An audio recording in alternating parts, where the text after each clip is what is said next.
Education, the factory of obedient minds. We're taking a long, unflinching look at one of the most sacred institutions in our world, the education system itself, and how it sits right at the heart of the hierarchy of control that governs societies from the top down, especially in its ruthless power to instill obedience from the first day of primary school all the way through universities and adult education with licenses and certificates. Before we continue this examination of the hierarchy and education's role within it, a brief note.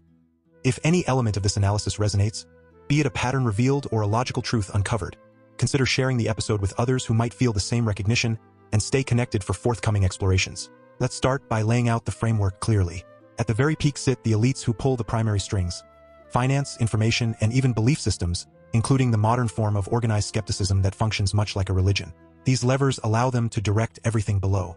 And right in the middle of it all, embedded deeply in every layer, is the education system, not as the liberating path to knowledge we're taught it is, but as the factory that molds compliant minds, stamping out obedience from childhood to adulthood through rote learning and credential gates. Think about this for a second. From the moment a small child sits in that first classroom, the real curriculum isn't discovery or wonder. It's sit still, raise your hand, memorize exactly what you're told, and wait for the next permission slip. That's power at its most intimate and devastating level. The education system doesn't just teach facts.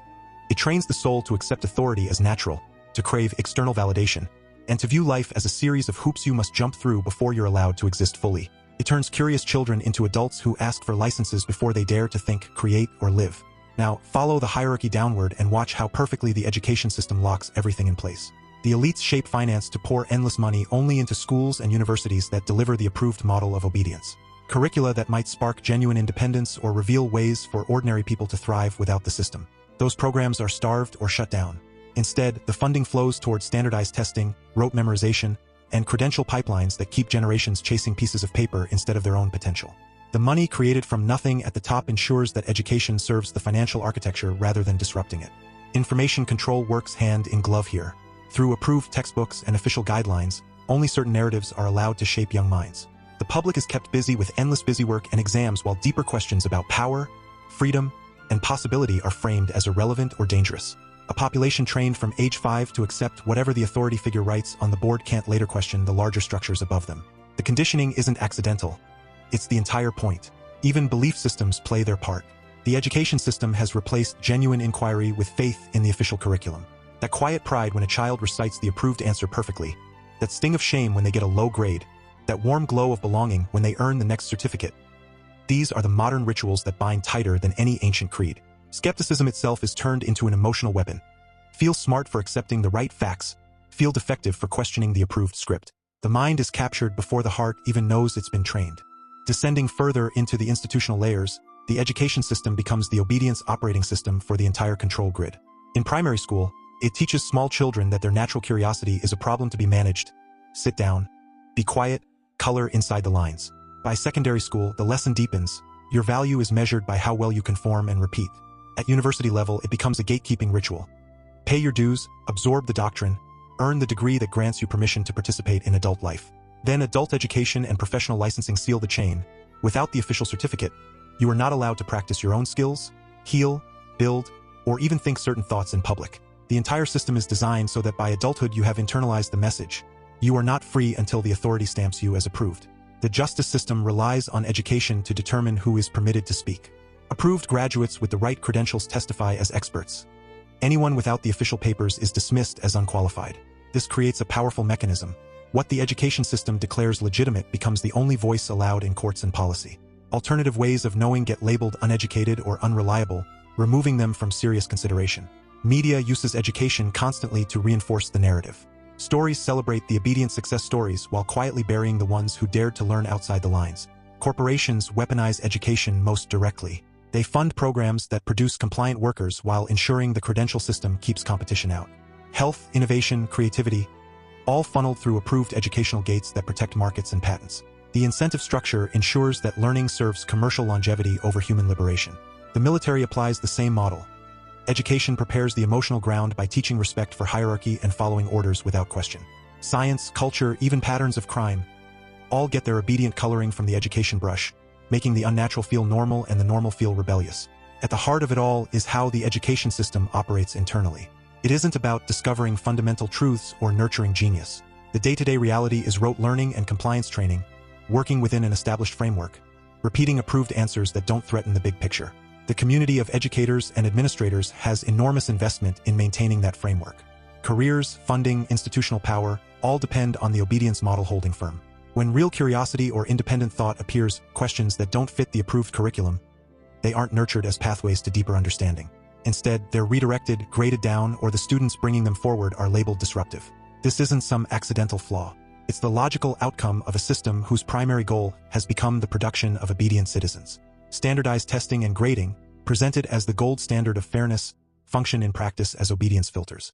Those who fit the mold advance. Those who challenge the framework face extra scrutiny or outright failure. The process protects the collective worldview rather than advancing real learning wherever it leads. Credentialing mechanisms reinforce this beautifully.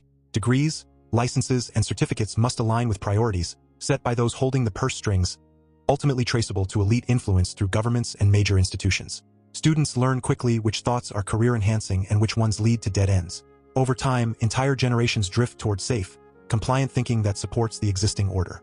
Disruptive genius gets starved of opportunity or redirected into endless further certification loops. When genuine challenges do emerge despite these barriers, the response is predictable and effective. Marginalization. Independent thinkers aren't engaged on the substance. They're labeled uneducated, unqualified, or troublemakers. This framing discourages others from stepping outside the approved path.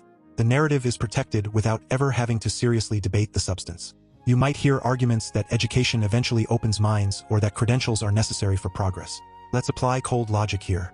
Yes, basic skills are taught within the approved framework. Technology and procedures advance in ways that don't threaten power concentration.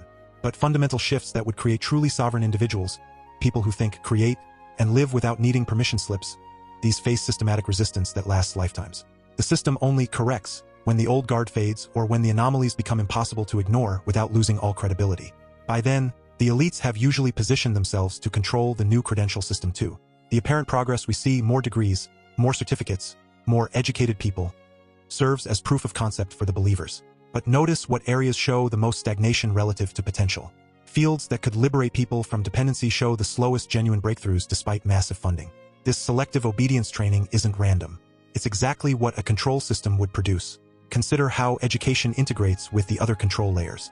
It instills faith in the hierarchy from the earliest age. Media broadcasts the approved conclusions as unquestionable. Corporations profit from applications while suppressing alternatives. Governments create policies based on educated experts that expand bureaucracy and control. The military secures resources and eliminates obstacles. Culture makes deviation socially costly. The entire pyramid rests on minds trained from childhood to obey without question. Education in this structure acts as the ultimate validator and shield.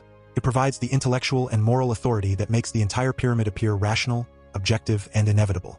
Without this layer appearing benevolent and enlightening, the other mechanisms would face far more resistance. One observer of these dynamics put it sharply: the real purpose of the education system isn't the fearless pursuit of truth, but the daily manufacture of obedient minds that keep the masses compliant. Another noted that, when education becomes institutionalized, it begins to serve the institution first and genuine learning second. So where does this leave us? The recommendation is simple but profound. Reclaim learning as a birthright. Don't let the system dictate what your mind is allowed to explore. Step away from the credential treadmill for long stretches. Sit with your own questions until your natural curiosity returns. Question every lesson that tries to replace wonder with compliance. Seek out sources that ignite rather than extinguish, that liberate rather than license. Teach the next generation not just what to memorize but how to think critically about the thinkers themselves. The hierarchy relies on our acceptance of education as the final gatekeeper. By approaching learning with both respect for real knowledge and fierce independence from institutional capture, we begin to break the spell. That's where real power begins, in the mind that refuses to be contained by any certificate that doesn't serve truth above all. Keep questioning, keep reasoning, and stay free in your curiosity.